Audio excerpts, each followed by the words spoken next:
આજે આપણે કાલા ખટ્ટા સોડા બનાવવાની છે. સિરપ આપણે ગ્લાસમાં એડ કરવાનું, ગ્લાસના ચોથા ભાગનું નાખવાનું. કોઈ મોટો ગ્લાસ હોય તો એ હિસાબે નાખી દેવાનું.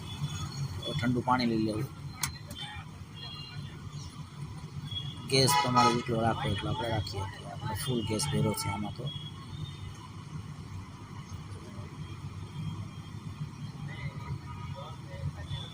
કાલા ખટ્ટા ફ્લેવર ચેન્જ ન થાય એટલા માટે આપણે મસાલો નાખવો હોય તો આપણે નાખીએ છીએ, ન નાખવો હોય તો ચાલે. કસ્ટમર કહે તો નાખી દેવાનો.